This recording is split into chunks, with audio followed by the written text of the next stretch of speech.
In this video, we've compiled moments when employees got kicked out on Undercover Boss. Number 7, David of Baja Fresh. I'm David Kim, I'm the CEO of Baja Fresh.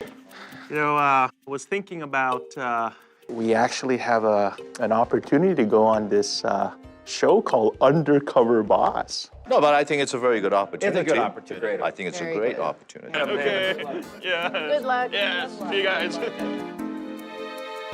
Today we're at the Mesa, Arizona Baja Fresh. Hi, I'm looking for Rami. I'm Rami. Oh, my name is Ken. How are you? Nice to meet you, Ken. In business, there's always ups and downs, and I like to learn how to rebound. And I'm here to find out what they're doing well so that we can implement it throughout the country. David Kim, CEO of Baja Fresh, goes undercover to understand why one location is performing well. He arrives at the store and meets Rami, the manager, but it doesn't take long before something feels off. When you first come into work, we check our temperatures before we start prepping anything for the day.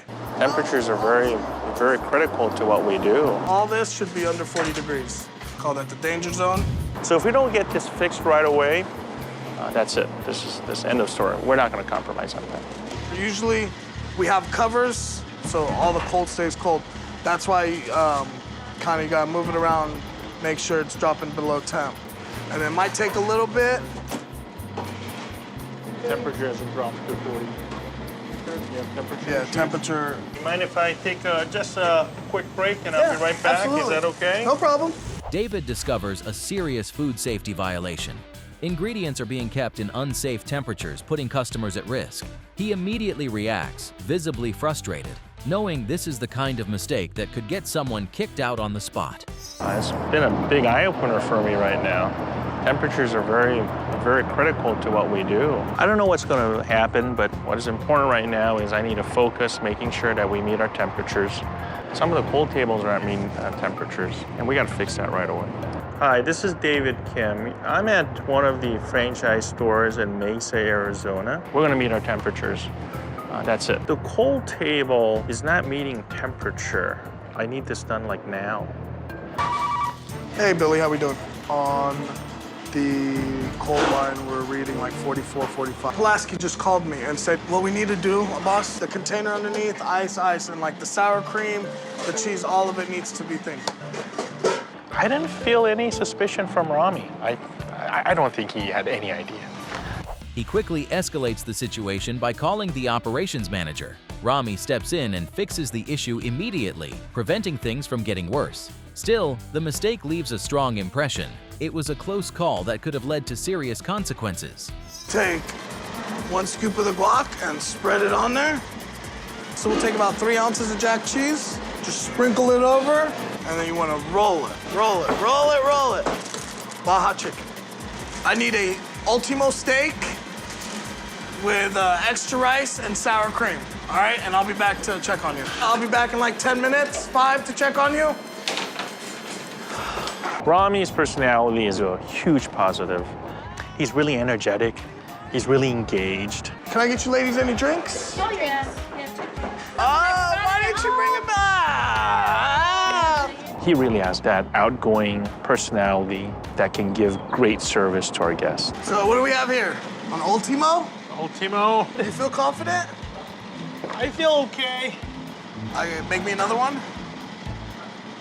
Another one? Well, yeah, I mean, can you serve that to a customer? There's no beans in the Ultimo. Okay. I don't know if Ken's ever worked in a restaurant. I was kind of debating whether he could last or not. So follow me to the back. We have the bathroom located right over here. As soon as you're done, I'll be in the kitchen. I'm going there.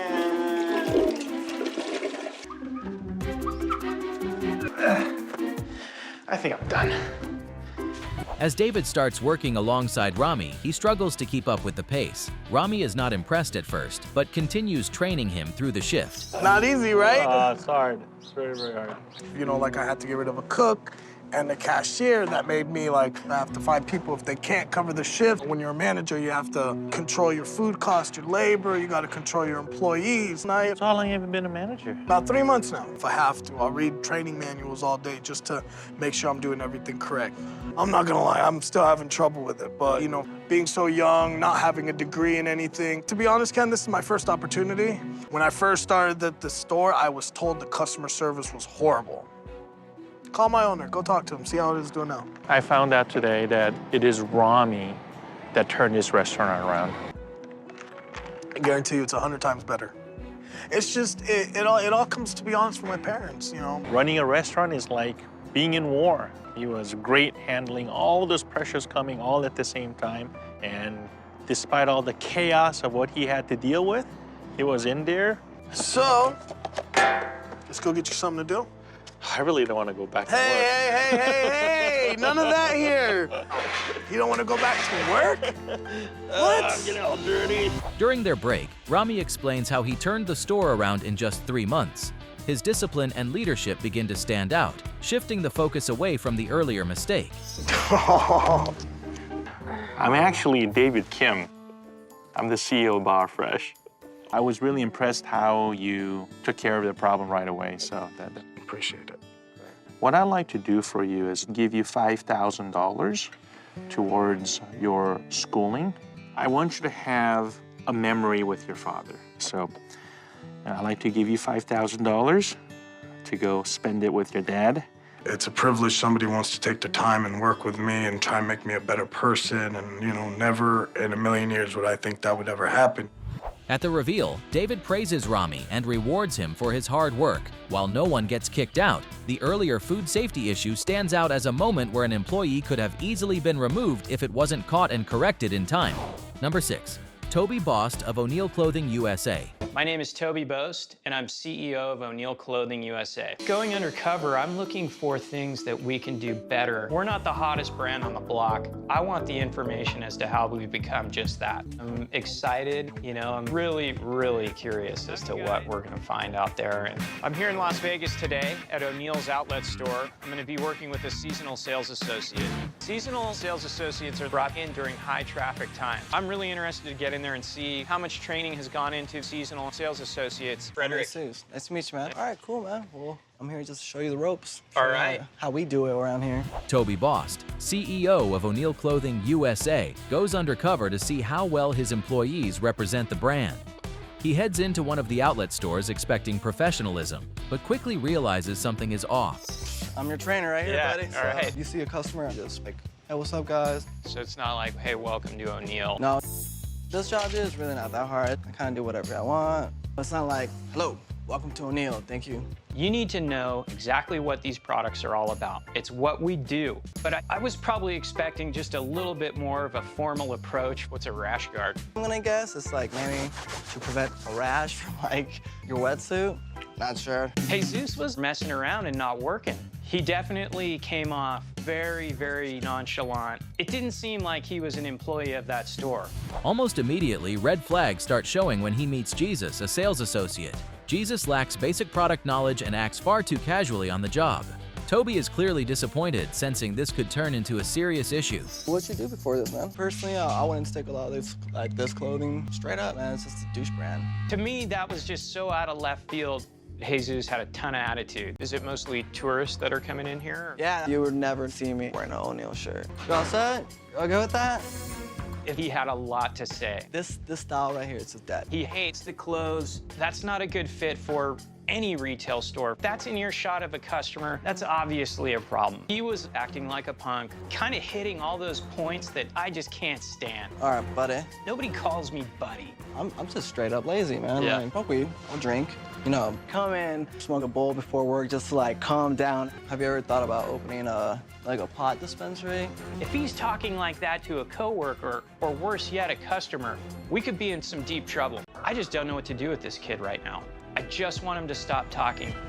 Nah, really? I mean, talking about pot and dispensaries and marijuana, I mean, come on. Things take a turn for the worse when Jesus openly admits to being lazy and disrespecting the brand. Then comes the shocking moment. He reveals he has shown up to work high. At this point, it feels like he's moments away from getting kicked out as Toby listens in disbelief. I'm really close to my mom. I don't really have a father relationship. Your parents divorced, or? 23 years, you know, just really? on and off, yeah. But my dad, he was never there for me. I felt for Jesus.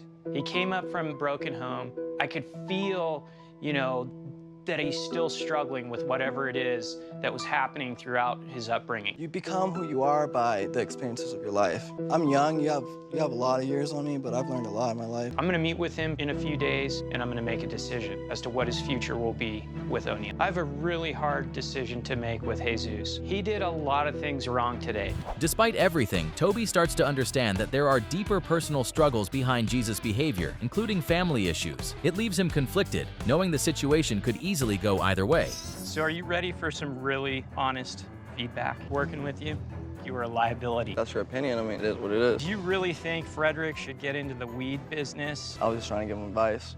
I never knew what was gonna come out of your mouth next. I just really want to ask you one question. Am I fired? I'm not gonna let you off the hook. I was 23 once too.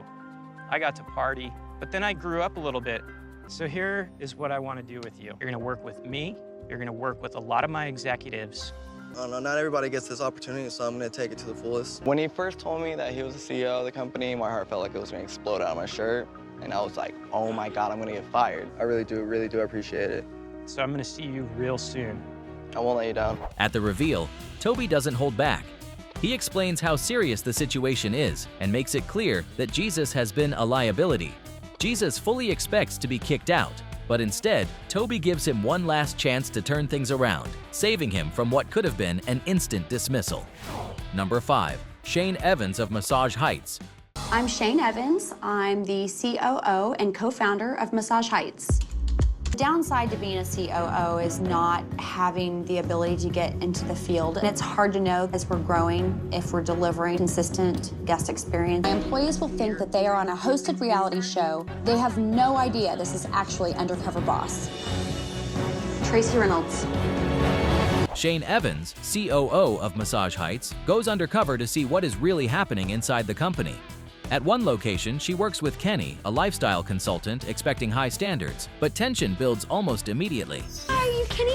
I am. Is it Tracy? I'm Tracy. I've been expecting you. Basically, I'm a lifestyle consultant. Okay. AKA front desk. Oh, Basically, we are the awesome. muscle. Part of a lifestyle consultant, basically, we have to deal with products as well as restocking those products. Okay. Look at what I have set up over there and basically just scan it through it real fast and then come over here and try to mimic it. You have some sort of diagram or something? That's gonna be your diagram.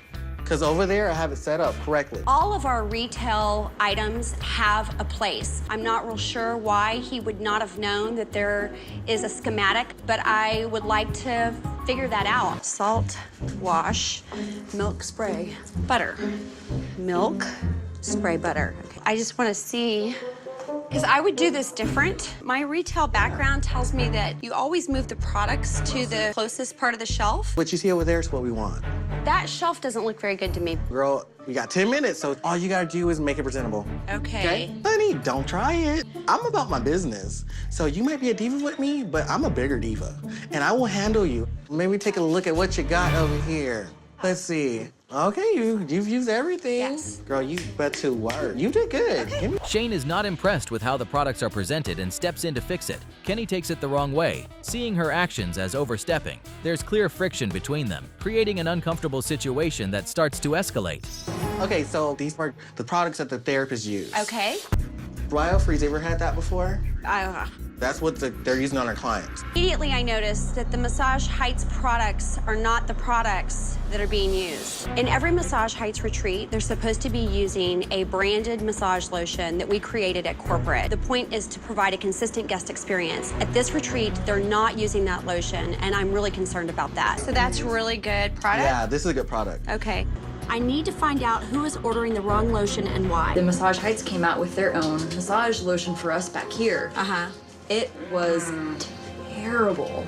This is the case of the massage therapist really running the show, dictating what is going to happen and what the consumer experience will be in my brand. This is my worst nightmare. For doing massage, actual massage, the body butters and stuff like that, it's just like a body lotion. It's completely different. It was just really, it smelled weird. We all hated it, and we all said, we're not gonna use this. This is a big issue for me. This is a huge deal. Things get worse when Shane discovers that employees are not even using corporate-approved products. This raises serious concerns about how the business is being run, and it becomes clear that standards are being ignored. How do you sell product if they're not experiencing That's it. a good one. It is a little more difficult selling this one. Yeah. As well as this body butter because, like you said, you're not experiencing that. It's a branding opportunity. It's something for the guest to take home to get them thinking about Massage Heights later. The lotion differentiates us from other brands. It is also what helps us sell retail. Consistency is key in growing a brand. The brand recognition has to be there, and part of the branding is the actual product used. Do you think that the Massage Heights is consistent in every location? I won't say that. I'm struggling a little bit trying to hold in my inner boss. The clients tell me we're not. Is everything good for you? Yeah, Get a hang of I'm it? learning a lot. As more issues surface, Shane realizes the problems go deeper than expected. The lack of structure and consistency makes this feel like a situation where someone could easily get kicked out once the truth comes out. Kenny, you have a spunky personality. You have high energy. I loved that about you. I saw some things going wrong, though, in the retreat, too, not just with you. That location is not using the Massage Heights specified operational lotions. We failed in education of that product line. We're going to send a crew out, and we're going to give the front and back end some education. That's because of you. Girl, if I could scream right now, I would. You can scream. Woo! So tell me about you. Right now, I'm not in school. What would you go to school for? Child psychology. Why is that? I was actually, one point in my life, in Child Protective Services. He didn't have passion for it. He didn't care about me. I want to help kids because I didn't have someone helping me. I'd like to give you $10,000 towards a college fund so that you can become the child psychologist that you want to be. And Sorry. give me a hug. Thank you. This has taught me that there's a blessing for you. You just have to make sure to reach it. There's so many things out there for me, and I'm proud, and I'm overwhelmed, and I'm just thankful. At the reveal, Shane confronts Kenny directly about everything. The tension from earlier carries over, and it feels like he might be on the verge of being kicked out. Instead, she sets stricter expectations and commits to improving training. After hearing his personal story, she decides to support him by helping fund his college, turning a near disaster into a second chance. Number 4. Stephen Newman of Lohman's. Hi, I'm Stephen Newman. I'm the CEO of Lohman's based here in New York. So a few years ago, Lohman's lost its way. They lost their focus on who their true customer was. They come, and if they show up, and they show up, which caused it to go into a bankruptcy. I was born and raised in New York City. My parents loved to shop. My sister loved to shop. We always went shopping. Where do you want to go tonight? Let's go shopping. I joined their executive training program, and I worked for Brooks Brothers, and after that, joined Lohman's. What excited me about coming to Lohman's was taking this iconic brand and making it relevant today. Stephen Newman, CEO of Lohman's, goes undercover to see how his stores are really being run. He meets Keisha, the visual manager, who is responsible for creating a strong first impression. But early on, her management style already raises concerns. Today I'm in Washington, D.C., and I'll be working with one of our supervisors learning how to do visual merchandising. Being good at visual merchandising helps separate us from the rest of our competition. The last time I visited this store about a year ago, I was not happy with the team. So if I see someone with the wrong attitude, it's going to be very hard for me to keep my mouth shut. Hi, Keisha. Hello, how are you today? Henry, nice to meet you. Nice to meet you too. So we need to start grabbing some stuff. So let's get the sizing. When I first meet Keisha, I felt that we were very rushed, and she was very quick to give me orders of what to do. Now you want to put it out on the So I rack. have to first find where the cigarette arm would be. You can make a cigarette arm because these are all the same brand jeans. Okay. No, I just put them there. No, I'm talking about over there. Oh, okay. Yeah. Are you doing it or am I doing it? Pay attention. No, we're doing it together. I had never done it. I didn't even know the brands. I didn't know how many styles there were. And she was already telling me that I was doing it wrong within 30 seconds. I want you to learn. I thought you said to me that I was going to You have to do it. learn. You gotta give me a chance to learn. I'm just trying to sort the names out first and get them all together. Okay. That, in my head, that's what I thought would be a good way to do it. Okay. Right. As a supervisor, it is Keisha's responsibility to train, supervise, motivate, and teach. You're trying to teach me how to do this, right? Right, but at the same time, you got to move fast because we're in an 8-hour shift. And it was more like, do this, do this, do that. The only thing about working here is that I am paid by the hour. So I miss days from work. So when you miss days from work, where's your check? I'm not under And a single mother. Yes. Wow. I have kidney disease, and I have lupus, and I've had a stroke too, last August. Oh my. You hear the stories that some people have in their life, and it's like, oh my God, How would I do that? Would I be able to do that? As Steven works with Keisha, he struggles to keep up with her fast-paced and aggressive approach. She dismisses his concerns and pushes through her own way of doing things. While she shares some personal challenges, her constant criticism of the store and disregard for proper procedures make it clear something is wrong. We had a mannequin. We could probably put that whole outfit on a mannequin. We want to look like Bloomingdale's. We want to look like Macy's. We want to compare ourselves to Lord & Taylor. So I have to pick and choose what I put on a mannequin. However, we're looking a lot like the dump store. I mean, I think there's thrift stores that look better, and that's really sad. This is exactly what I was hoping I was not going to find, and it is driving me crazy. And that's kind of my biggest concern, is being a visual merchandise supervisor, is that I don't have my resources. Her attitude is very negative, and not the winning one we need every employee to have. So there's a lot for me to think about right now. You know, what do you do with somebody like Keisha? Work with her, or just really decide that she isn't the right fit for Loehmann's? Steven becomes increasingly frustrated with her attitude but holds back, choosing to observe everything until the reveal. At this point, it already feels like a situation that could lead to someone getting kicked out. Keisha, I'm conflicted. I saw a lot of things that I was not happy about in working with you in the store. In the beginning, you did a lot of talking over me, and I was saying, today we're going to visual merchandise this area. You never heard me. At this point, it doesn't matter, though, Keisha. It really doesn't matter. I'm being misconstrued. But even now, you just want to get out your point. As a supervisor in the store, you need to just make sure that you're listening and taking control. During the reveal, things take a shocking turn. Even after finding out Steven is the CEO, Keisha continues to talk over him, showing a lack of respect and accountability. The tension spikes, and it feels like she's moments away from being kicked out. Don't ever think I don't do my job. I've been working in retail for over 15 to 20 years. Keisha, you have to take personal responsibility for your actions. You can't blame other people.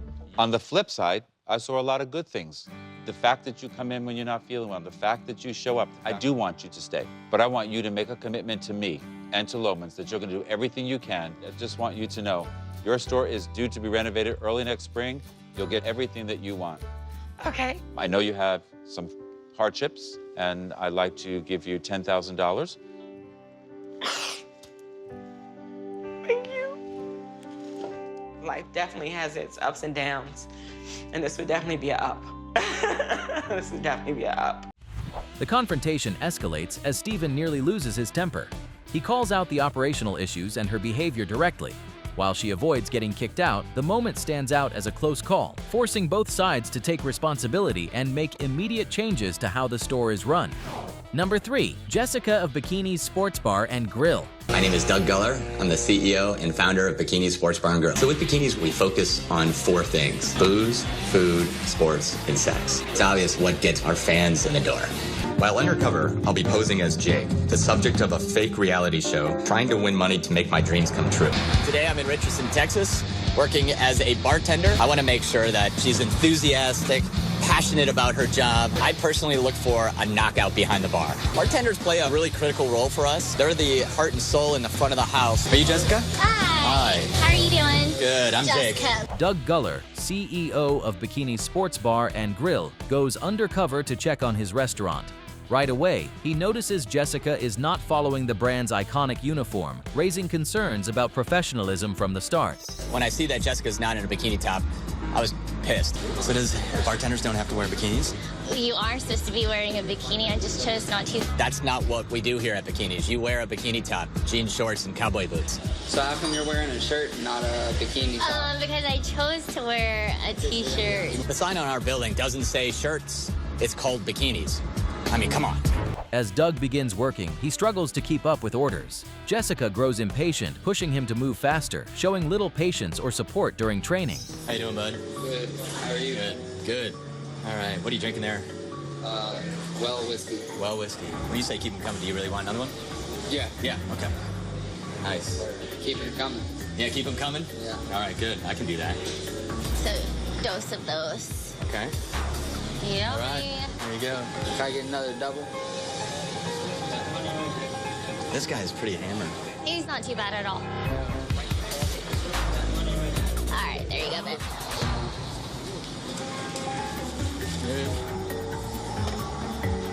Things take a serious turn when a clearly intoxicated customer continues to get served.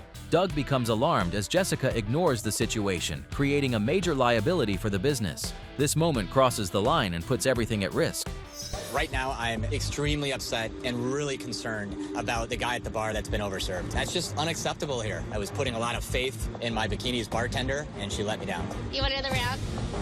I had to make sure that this person was going to get taken care of. Are you cabbing home? I'm walking, bro. All right. Let's take a break. It's been a long day. Have you been working here long? I've been here for about 8 or 9 months. This is definitely not going to be permanent. I'm on the search right now. Doesn't Bikinis have any positions? I'm sure. Yeah. But that doesn't interest you. She is locked and loaded about not working at Bikinis. Maybe there's sales. No. Maybe they need to sell something. No. No? No. You're 100%. 100%, yeah. The fact that no bikini top, drunk guy at the bar, and the overall lack of passion, to me, it's not worth it. The more I talk to Jessica, the more I'm not happy having her on board. I'd rather spend my time and energy focused on someone else who wants to be here. During their break, Doug reflects on everything he has seen. Between ignoring dress code, poor attitude, and mishandling a dangerous situation, he decides Jessica's behavior is unacceptable and prepares to confront her. Jessica, I gotta be honest with you. I had a pretty disappointing experience. Oh, I'm sorry. One was the bikini top, of course. You know, it was a big bummer from my point of view. The next was the gentleman who was overserved, and I wanted you to take more control over the situation. I was really getting nervous for his safety and his overall health. So I was trying to analyze that as well for myself. So I wasn't sure, but I feel like I got that taken care of. Right. Right. So in that situation, I wasn't sure if he had just gotten there or if he had been there for a minute. And I think lastly, you shared to me, especially when we were talking at the end, this is definitely not going to be permanent. I'm on the search right now. So as soon as someone bites on my resume, then... it doesn't seem like bikinis is your real passion. I think you're a great person, but you're not right for bikinis. It was clear to me that day. I'm sorry, Jessica. It's not working out. Today's your last day. At the reveal, Doug doesn't hold back. He calls out every issue directly and makes a harsh decision. Jessica is fired on the spot. The moment is intense as she is completely caught off guard. I'm done. I'm ready to go. I'm not an idiot. Is everyone happy with the job they have right when they have it? I humble myself to do what I got to do. That doesn't make me a horrible person just because I'm not satisfied where I'm at. This is stupid. After being kicked out, Jessica quickly leaves the room, clearly overwhelmed by what just happened, marking one of the most abrupt exits in the episode. Number 2, Matt of Anytime Fitness. My name is Stacy Anderson, and I am the brand president of Anytime Fitness. I'm going undercover because I absolutely want to see how the franchisees are receiving all these changes. Not everyone's going to come along with us on that journey. Change is hard. Change is hard for everyone.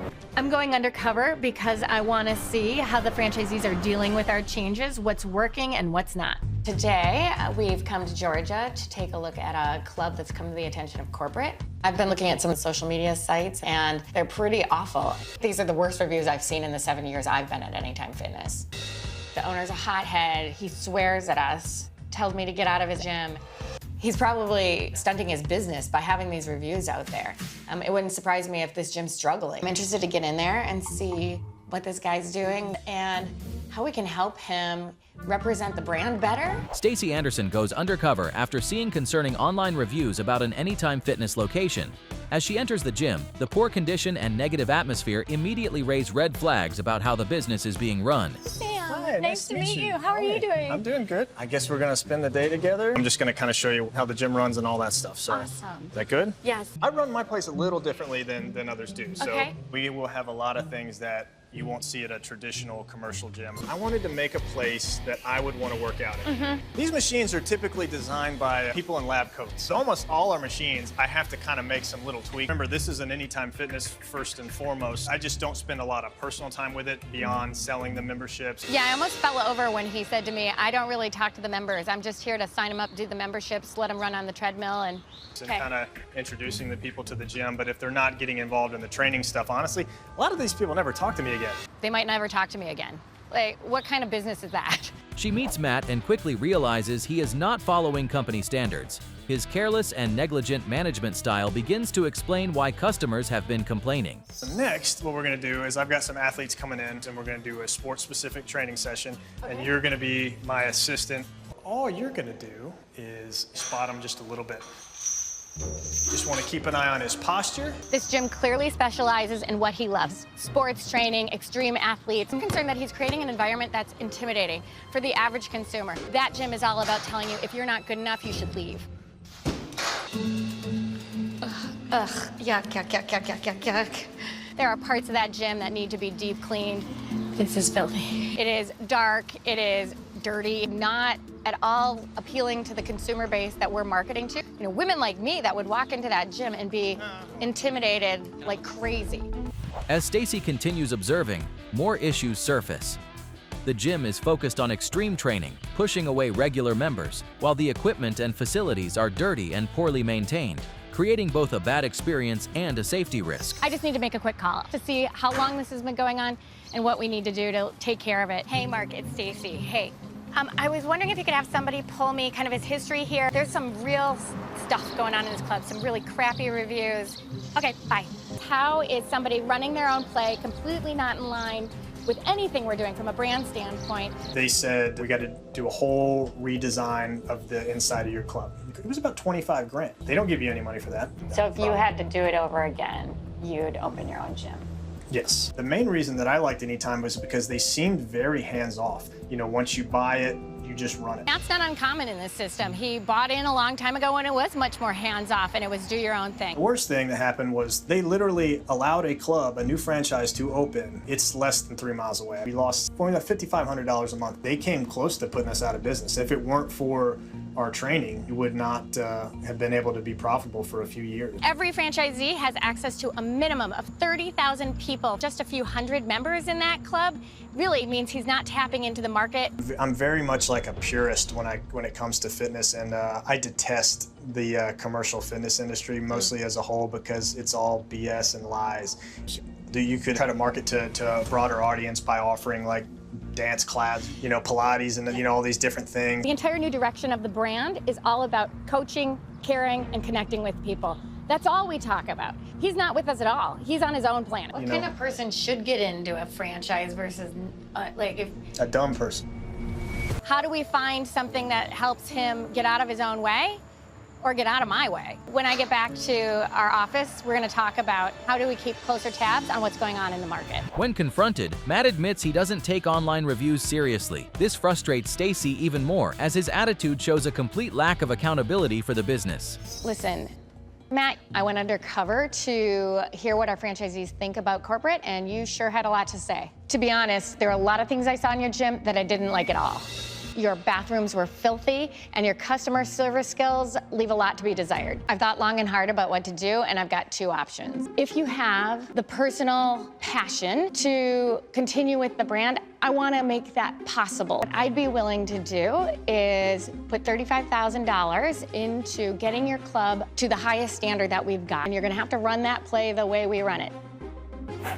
Yeah, no. With all due respect, the people up there at your headquarters, they don't know this stuff. We had to make improvements to personal training or we were going to close. If you ran an inclusive, welcoming gym, and if you didn't treat your customers badly, I think you're in a great area. I actually think your club has huge potential. I looked at your reviews, I saw 20 to 30 that said you called them names when you tried to cancel. You don't know anything. Let's talk about getting you out of this system. I'll offer to buy your gym. It'll be a very fair price. I would love that. Okay. We'll talk. I don't want to be trapped into a system where I'm forced to do stuff.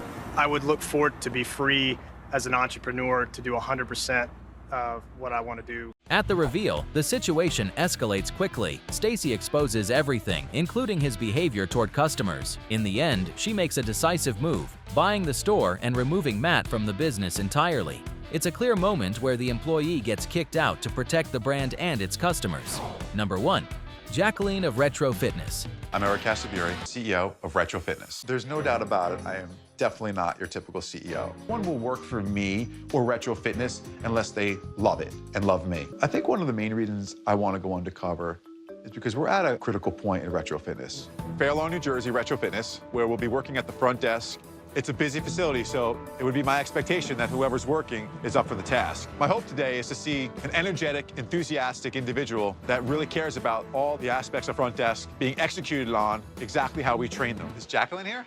That's me. That's you? Hi. Jacqueline How are Barry. you? Nice to meet you. Nice to meet you too. Eric Casaburi, founder of Retro Fitness, goes undercover to see how his gyms are really operating. He meets Jacqueline, a front desk associate who initially seems fine, but it doesn't take long before she becomes his biggest concern. Kind of sit here, say my hays, how are you? Walk around, do some of that. Right. You know, but most of the time I'm kind of just like this. Wow. If someone may have a question, maybe they might not approach you because they think you're busy. Some people I just want to punch them in the face sometimes. You meet her, she seems very nice, you know, these big eyes, and nice girl, and nice smile, and you think, hey, all is right in the world. And then she opens her mouth, and it's like, you know, the bats from hell start flying out. They're literally stupid. They don't know anything. And then they come up here and they're like, well, what does protein do? Dude, you don't know what protein does? Almost immediately, Jacqueline starts using foul language in front of customers, shocking Eric. For someone in a customer-facing role, this is a major red flag, and it's only the beginning. Let's get to something important. Do you want to do smoothies? Yeah, I think it's great. They're really important. It's super explanatory, like you would be literally brain dead. And it says on the menu, 1 pump.